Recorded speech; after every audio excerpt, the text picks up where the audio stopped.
Hello, and welcome to the Thyroid Warrior podcast. I'm Ebony, and I'm here as your wellness facilitator. I'm going to be sharing my experiences in managing Hashimoto's disease. I really hope that it'll help you on your personal journey. Keep in mind, however, this does not substitute for medical advice. It is only for your information and motivational purposes only. Now, let's get started.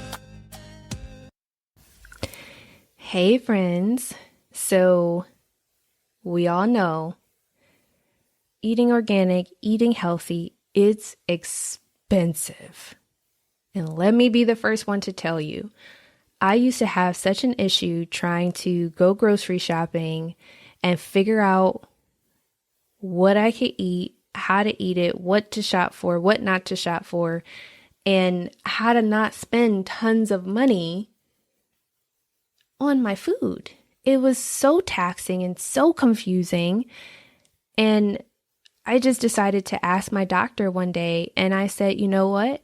This is frustrating because one minute you're telling me that I need to eat all these leafy greens. Then the next minute you tell me, oh yeah, by the way, don't forget, dark leafy greens has lots of calcium in it, which will impact your thyroid medication uptake. Don't eat those when you initially wake up or for breakfast, for example. Great. Why is this so difficult? And I kind of held my doctor hostage for a little bit once. And I said, I need you to sit here and talk this through with me, because what do I need to do? How do I work around this? So we landed on to wait 4 to 6 hours after after taking your thyroid medication. That's when it's considered safe to consume calcium rich or vitamin D rich foods or supplements. So I have learned to kind of scale back and have foods that are not calcium or vitamin D rich, or even take supplements after taking my thyroid meds until lunchtime. So I've learned how to shift things around, and I really and truly read food labels very closely, especially as it relates to different milks. So I have started from a breakfast perspective, looking at making gluten-free overnight oats. And I use coconut milk because that has a lot less calcium and vitamin D in it than, let's say, almond or cashew milk or macadamia milk, all of which I love drinking and having in my oatmeal until my thyroid panels came back and my TSH was kind of crazy. Oops. So that's what I mean. Like, how all of this is so confusing, and what should you be eating? What shouldn't you be eating? I can't answer that specifically because everyone is different, but I can share with you what I was able to find out and how I've actually been successful at preparing meals that are within budget and grocery shopping in such a way that allows me to fuel my body, but I don't break the bank. So first things first is from a meal perspective, I figured out what are the things that I can eat. Remember that list I told you to make before? I took that list and I wrote down all of the things that work for me in terms of what I can eat. And I started to figure out, when are these things on sale at the grocery store? What can I buy in bulk? If I go to the farmer's market, is it really more expensive than going to the grocery store? Is organic really more expensive than, let's say, conventional, as they like to call it? Well, sometimes, but sometimes it isn't.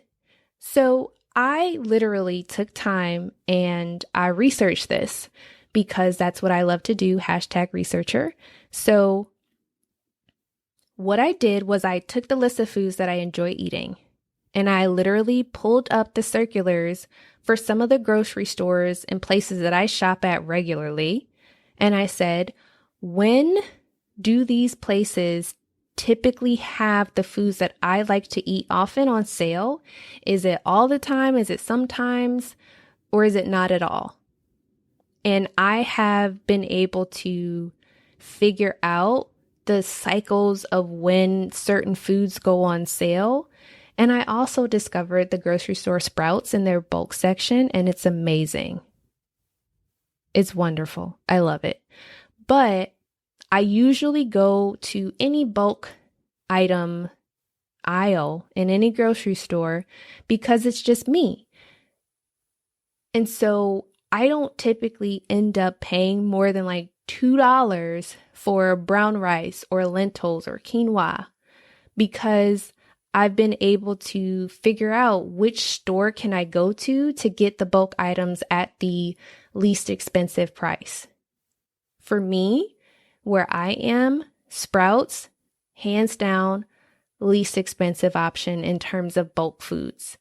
Then in my area, I have Wegmans. That is the second most affordable option, and then Whole Foods. Those are the three grocery stores in my area that offer bulk items that I can get for a lower cost than going to the rice aisle and buying a bag of brown rice.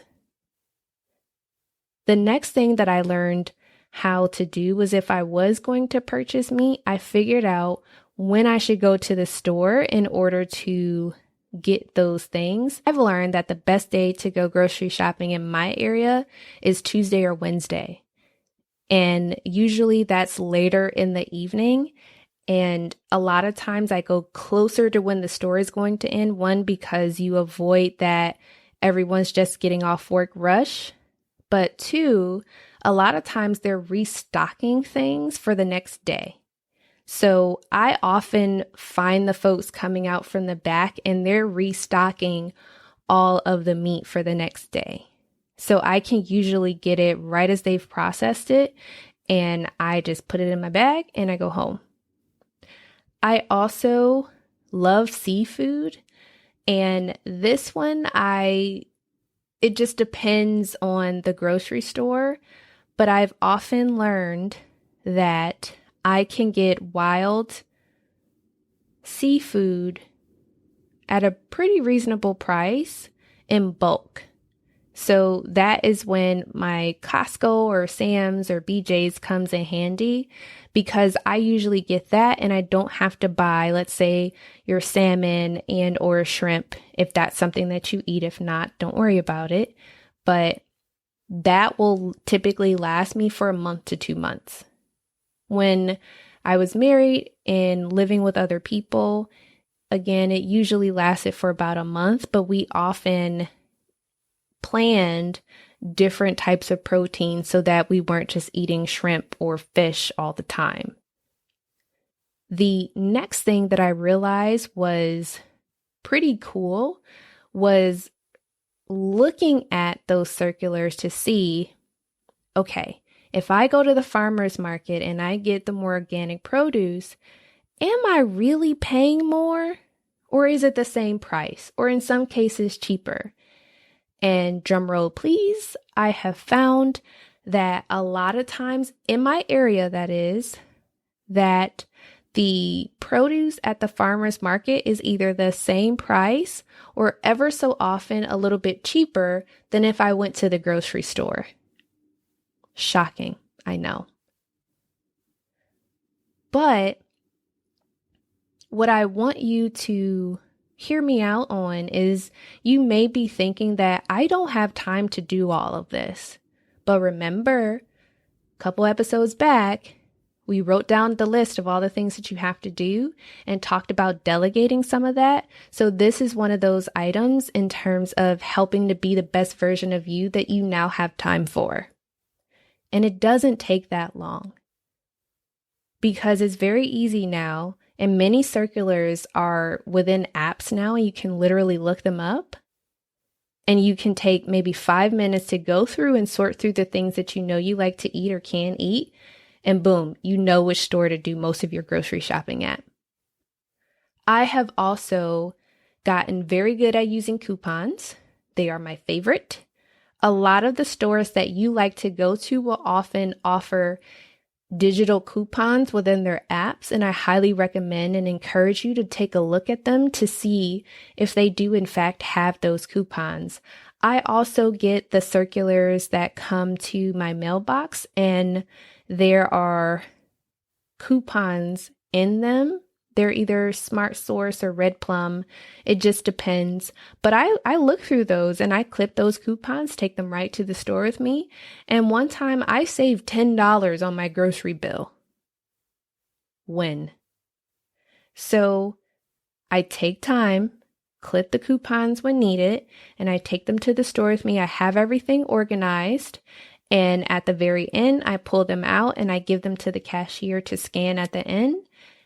And I watch and see how much comes off my bill, because don't forget, some grocery stores will double or triple manufacturer coupons. You just have to either look outside. Sometimes they'll have a banner outside on the window when you're walking in, or inside when you're coming in, or you just might have to ask the customer service desk and ask them what their coupon policy is. I'll also go to a website of my favorite product and I'll email their customer service and say, hey, I really enjoy your product. Do you offer coupons for customers? And they'll either say, yes, here you go, or they'll say no, but here are the stores that we typically carry our items in, and they usually have specials. So I take full advantage of that. And lastly, don't forget, sometimes when you have reps from these companies come to grocery stores, they'll have coupons next to that product. So if you like them, you can use that coupon towards your purchase. So there are a lot of ways for you to save money when you're grocery shopping. It just takes some planning. And yes, it does take time, but I have literally gotten to a point where there are times where I don't spend more than $150 a month on groceries. And the only time my grocery bill goes over that is when I have to buy my olive oil or condiments, if I don't make them myself. Now, again, that's just me, but even when I had a family of 3 or 4 in some cases, once we got the routine down, we still didn't spend more than $250 a month. I know because I tracked it. So it takes a little bit of diligence and effort on your part, but one of the biggest things that I will also say as it relates to this is do not go to the grocery store hungry, because you will wreck your budget and you'll be very upset by the time you get home, and you'll wonder, why do I have all this random food in my bag?